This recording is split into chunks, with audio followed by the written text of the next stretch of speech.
Do you love old cars and trucks? Join us on Bring 'em Back to Life, where we search the salvage yards and backyards of America to find that gold mine of a parts car or that restorable gem in the rough. Come with us down memory lane as we elevate the status of our salvage yards to outdoor museums of automotive history.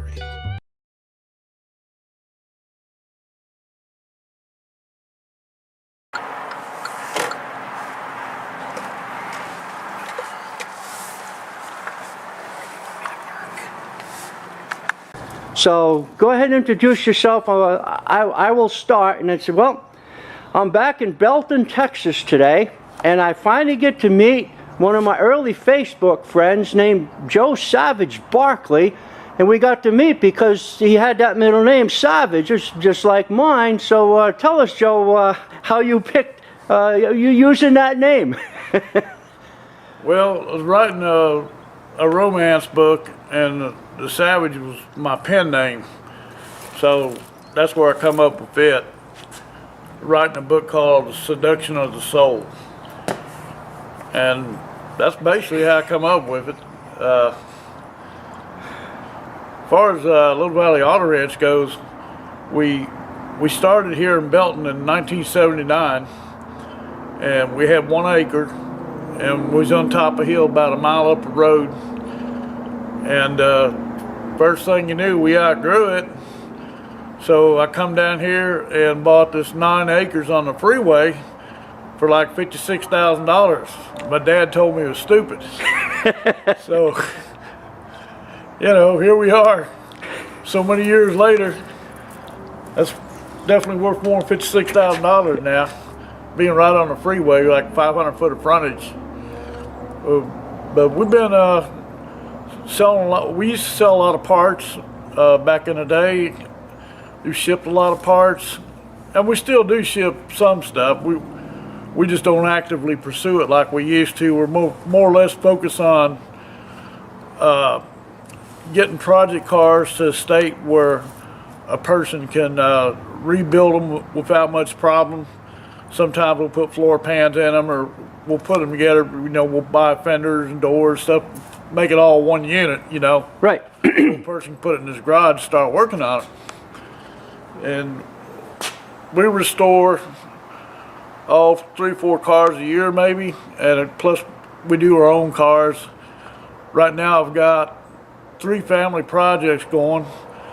I got my 57 Chevy big window pickup, my boy's 69 Camaro, and my brother's 57 Chevrolet two-door post. It's a real cherry, rust-free original car. We've had it about 20 years, I guess. So I was going to bring that up because we're standing right in front of Elvira, right? This is Elvira.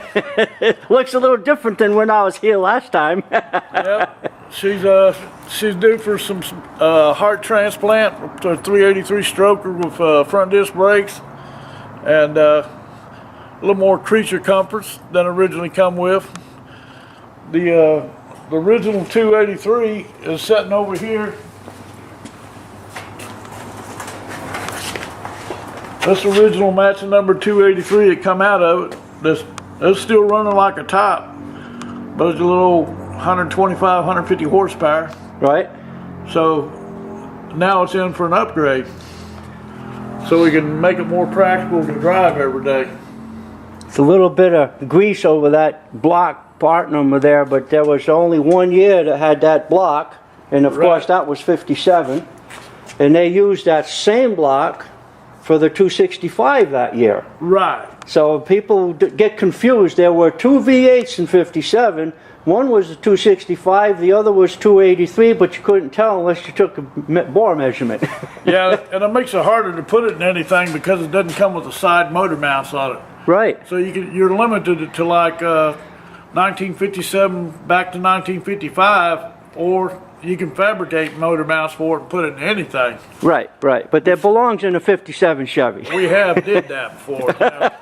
You'll fabricate. We do a lot of fabrication. Right. Do a little bit of painting, custom painting, and our deal is not to have a car like somebody else has got. You know, so don't see yourself coming and going. That's true. Now, you haven't been in the salvage business your whole life, have you? This was kind of a dream you had over the years, right? Yeah, I started the salvage business in 1979. Right. And we actually had late model salvage up till about 1988. And they started making those aftermarket parts from overseas. And it brought the prices way down, and it wasn't cost effective for us to do it anymore, because you could buy the parts newer, cheaper than we could sell them used. So in 88, we crushed all the late model cars, and we just went strictly into old cars, because we've always been doing that. And I've just about been selling these cars since they was new, since the late 60s, early 70s. Uh-huh. I actually had a wrecking yard in Killeen and a towing service from, 71 to about 77, 78 before I moved to Belton. I think I have a video of your original tow truck from in the back. Oh, yeah. Yeah, your brother told me about that truck. Stars and Stripes? Yes. Yeah, your competition tried to put you out of business and torched it on you. Yeah, 1974, I bought that truck new. I was 21 years old, and I didn't have about 6 months, and some yo-yo dropped a white phosphorus incinerator grenade in it and melted the cab off a chassis. And I guess I was towing too cheap or something, but it was like a little underground mob over there in Killeen. And so we rebuilt it, you know, had it going a month later. And when I repainted it, I put the Stars and Stripes flag on it because I wanted to rebel against society. And I'll be a son of a gun. In 1976 was the bicentennial year, and everybody's like, "Oh, how nice, a bicentennial record," you know. So I took it, run with it, and it was good. We used the record till about 1988, 89, which I still have it in the back, but it's really, really down now. You know, thought about restoring it one day, but I'm probably not going to. Yeah, you thought about it. I mean, I'm basically putting another truck on it because, you know, right. What's there is not really fixable anymore. Right. Take a picture. I dropped it off the forklift and rolled it. Okay, well, thank you for giving me a little history, Joe. And now I can, I'll do a part B and show some of the stuff you got in the back. And if people want to call you, you're still selling parts. And that's what they're looking for. People love the show because they see all the old stuff. Right. So, thank you very much, Joe. You bet. Thank you. Oh yeah. Most of them in the 53 era. Some early overland Willys. Yeah. Station wagons. Right. Oh, that one was a delivery. Panel delivery truck, yeah. With one.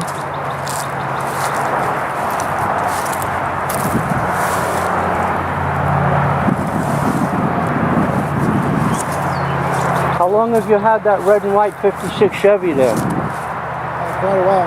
It was fairly complete as a wreck, left on one side, but we used the dash to fill out one car, and we used some parts off of it here and there. Yep. That's a 51 Commander. Oh yeah, Commander, right. Early Nova. 64 Nova, 65 Nova, 64 Nova, 65 Nova wagon, 66 Suburban? Suburban. Yeah. I'm searching for the wagon. Yeah. And that's about a 62.3 Nova. Those look like 57 Chevy, Ford fenders. 66, yeah. Ford? Those fenders? Yeah, those are 57 Ford fenders. Ford fenders, yeah. We did a car. We had those fenders out front, and I took the moldings off of it because they had the Fairlane moldings. I put them on the fenders of the car we did. Uh-huh. Sold the car. Nova. 59 Impala front ends up in the air. 65 Nova station wagon. Small Ford section here. There's a Ranchero. Oh yeah. Over there. 4-door behind it. Fairlane. And then this 65 Fairlane Hog hardtop 73 Camaro, Mustang. Oh yeah. This is a 49 here, sold for off-road. This is a 65 Fairlane four-door. This is one of the GT cars. This is a 67 GT. And then that's a 66 GTA. The thing I know, originally this car had a 390, power brakes and a 9-inch in it. All that stuff, we sold a 9-inch, the power brake setup and all that stuff, and the power steering. So it was a deluxe car for its day. But, this had the 302 with the 4-barrel, and it had the bigger port heads. We sold that first thing off this with the 68 Cougar. Cougar? Then this is the 66 Galaxy convertible. Oh, yeah. There's a 59 Pontiac Star Chief over there. There's a unique car over here. See that?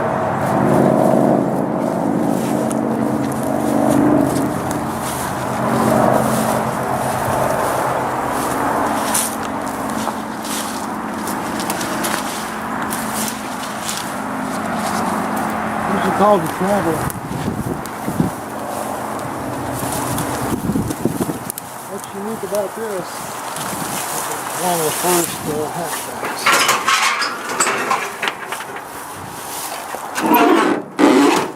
And that folds down, and you got wood decking going all the way forward there. Yeah. Carry a sheet of plywood in that thing if you wanted to, but it was one of the first hatchbacks. That's right. It's a 4-door hatchback. Yeah.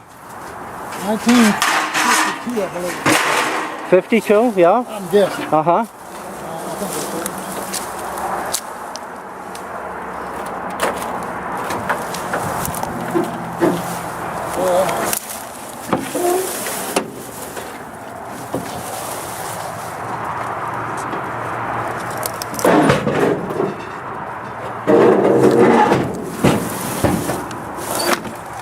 And the model was a Traveler. Yeah. I'm gonna say, you see that? That's a Pontiac hood, isn't it? Pontiac hood setting on. Kaiser. I couldn't remember the make. Yeah, a Kaiser Traveler. That's a 55 Pontiac hood sitting out there. Yeah. I saw one of those Kaisers in the yard last summer, this week, up in French Lake in Minnesota. Cool. I don't see too many Kaisers anymore. That's why, you know. Those are 65 Tempest. We've cloned a couple of GTOs in the 65.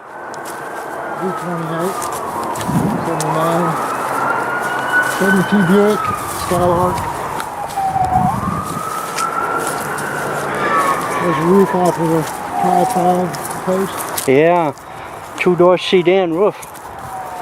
That alone could be worth a few bucks.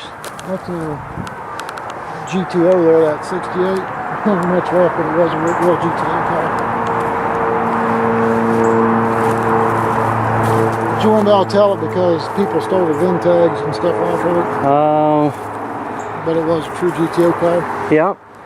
I remember when it come in, it had the tags on it. Somebody stole them off of it. Oh. This is a 69 Firebird. And a 55 Bel Air 4-door wagon. Right.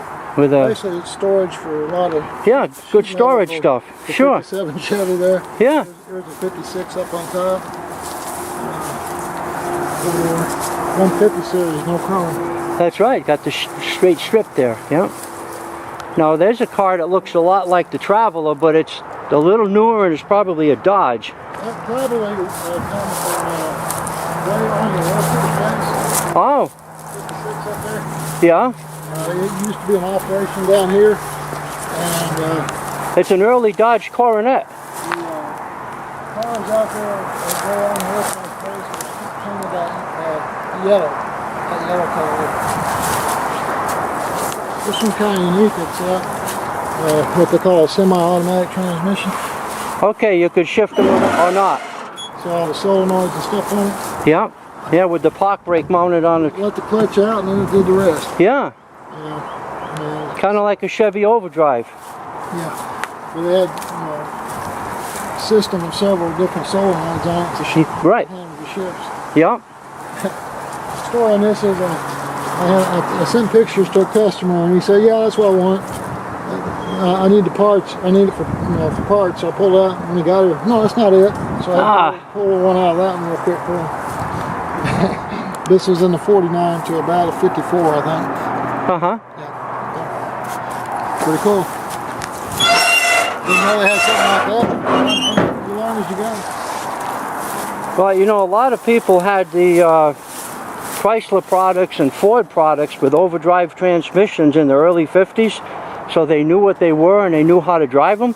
So when Chevy came out with it in 55 and they wanted to get the Chevrolet V8, a lot of them got it with the overdrive because they knew how to drive them. So you got a Crosley. Yeah, there's two of them in there. What's left of one? Yeah. Got a little shoebox motor, as they call it. A little Corsana. Yeah, well, it's too bad there's a big open spot. Morris Minor. Yeah. Morris Minor. I'm sorry. I called it Crosley, but Crosley. Oh, it's a Morris Minor. Yeah, overseas car, British car. Right, right. I was wrong. I'm wrong. It happens. They do look very similar. That's about a 50 Plymouth that a buddy of ours drove in about 20 years ago. He got killed in a motorcycle accident, so we ended up with it. Yeah. That's a 63 Nova convertible there. I was just spotting 63 it is, huh? Nova convertible. Now what are the chances that that might have a small V8 in it? Probably 6. They were kind of rare, I've been told, to have a V8 in it. That's a straight 6. Yeah, it's a 6. No head, but there's a 6. There's a roof off of a 5.5 hardtop. Oh yeah. Now I've been noticing you just seem to walk around with plenty of confidence. You don't seem to kick and bang on stuff like there could be rattlesnakes. You ever? I've been here 36 years. I've seen one rattlesnake. I walk through it every day. Yeah. So yeah, I'm not too worried. Oh, you say that's a 63 Chevy station wagon? Now as far as poisonous snakes go, I saw 2 coral snakes the same year, but they were coral snakes, which is a neurotoxin type. Yeah. They were down in front, and we had a brush pile down there, and they were in there. Wow. Yeah, they have to catch you in a web or something in order for them to get you. So you gotta. But the rattlesnake, it lived under a dumpster, trash dumpster, and my sister-in-law was walking down the road. Said there was a radiator hose laying in the road, but she's walking her little dog. She has some West Highland Terriers, and they started raising a ruckus. And when it started moving, she knew it wasn't a radiator hose. And he was a fat one. He'd been eating them rats coming to the dumpster. Oh. And, they had some rats shot in a gun at the office, and took care of him. Now there's a 55 Chevy. If it had the other side on it, you could sell it in a heartbeat. Yeah, it's a 210. 210 two-door sedan. Right behind it's a 55 Pontiac hardtop. Pontiac, yep. Those are 2 of the hardtops. Well, a lot of them wound up in yards like this because they got wrecked. Right. That's why they wound up here,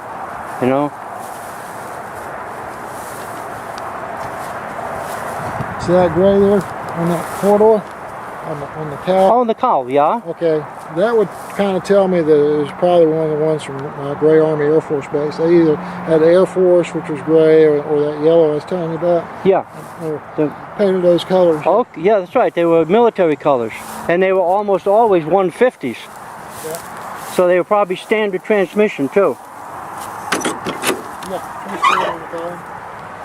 Yep. Yeah, it was definitely. We painted a light blue. Oh, yeah, how nice that sounds still. Wow. Well, I mean, floors in it. Still shuts good. Oh, the floors are gone? Pretty much. And that one. Wow. There's what's left of a 67 Nova sedan, 2-door sedan.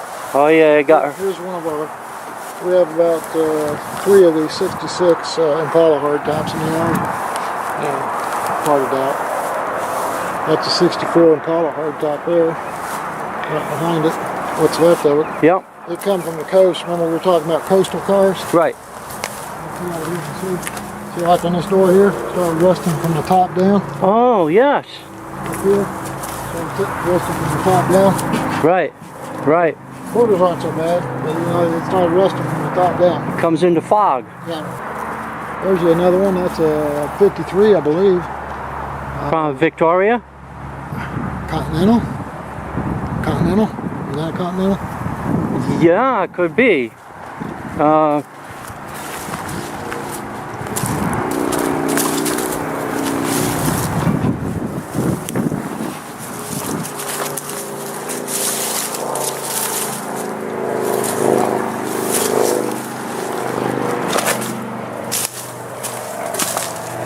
Yeah, the tag's over here. Oh, it's a Mercury.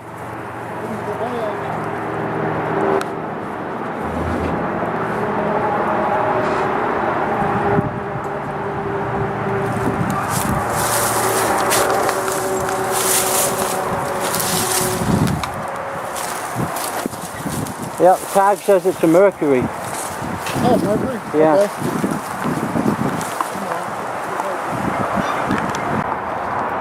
Now here's a Texas Chevrolet that's been sitting here for a few years, but it's now powered by whatever this tree is that's taken over the cowl. That's a pretty good sized tree. Is that a full size Chevrolet? Yep, full size.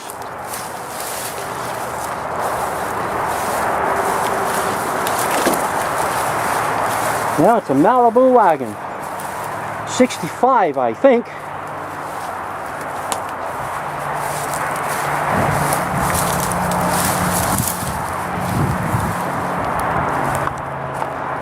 More 55 and 6 Chevrolets.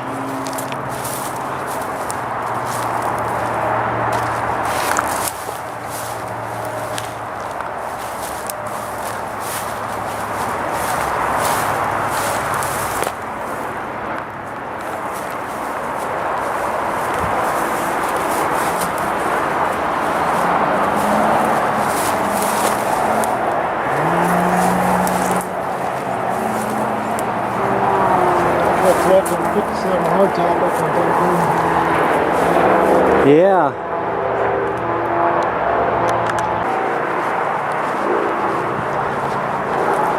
For those of you who love the post-World War II cars, this two-door sedan, fastback, it's a 46 Buick.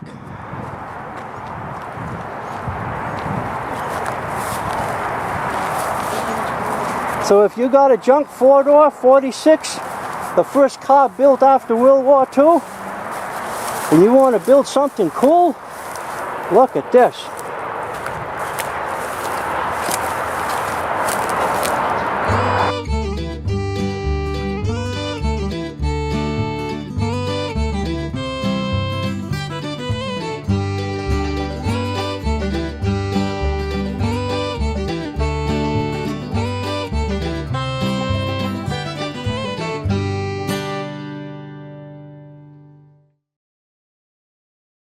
Salvage.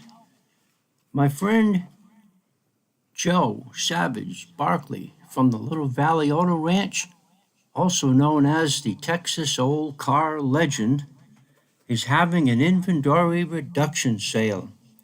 All cars, parts, and projects are for sale.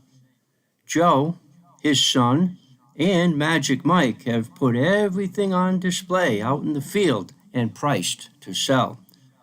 So for the most current information on Little Valley Auto Ranch, go to my fellow YouTubers channel, Heart of Texas Barn Finds and Classics.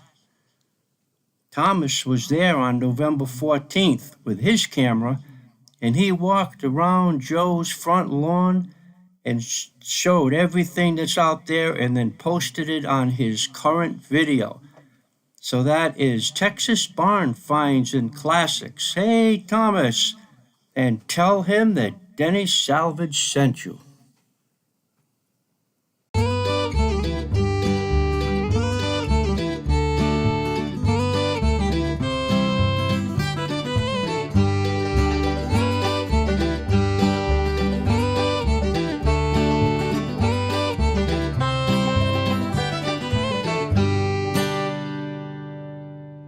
1-bar radio for that year. And if you know 55, 6, and 7, that squeak and clunk is pretty characteristic of the doors opening and closing on these old things. That's right.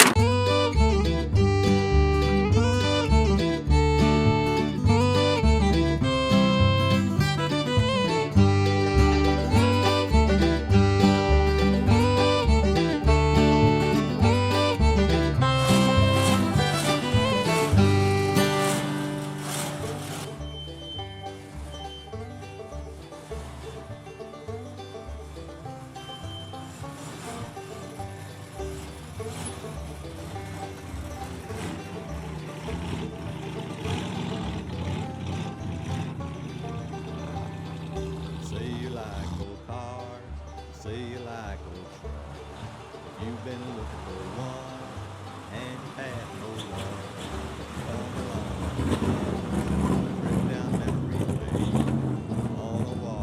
one. Hey everybody, I'm Andrew from EMP Shield, and today I'm excited to show you our new technology. Our EMP protection devices for your home, vehicle, solar system, generator, and ham radio systems.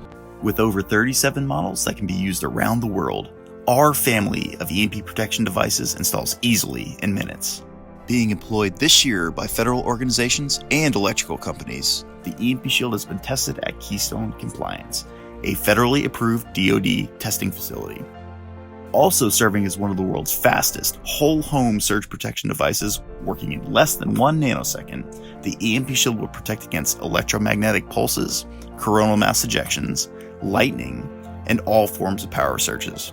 Proven to withstand more than 40 EMP strikes with zero degradation, the EMP Shield is also one of the world's strongest surge protectors, capable of withstanding over 100,000 amps. To learn more about our EMP protection devices, ask us any questions you may have, read about EMP protection in our EMP library, to check out articles about EMP protection, or to just read the reviews that other people have written about our devices, go to empshield.com. Hey everybody, I'm Andrew from EMP Shield, and today Patrick and I are going to be installing our device into a vehicle from the Coffee County Sheriff's Department. The first step to installing the EMP Shield is to find a spot inside your engine compartment that you will place the device. Place the EMP Shield in the clean location and press and hold the shield in place. Be sure to place the EMP Shield in a location where you'll be able to see the green light. Place the connector of the red wire on the positive terminal and tighten the nut to keep the wires in place. Next, we will install the ground wire, which is the green wire. Install this wire to any piece of metal inside the engine compartment that attaches to the chassis of the vehicle. The last step of this installation is to install the negative wire, which is the black wire. This wire will go on the negative side of the battery, which often has the minus sign as its symbol. This is how this police vehicle's final installation looks with the positive, negative, and ground wire. If everything's been installed correctly, you'll be able to see the green light on the device, which means that the device is actively protecting your vehicle. Thanks so much for watching. Bye.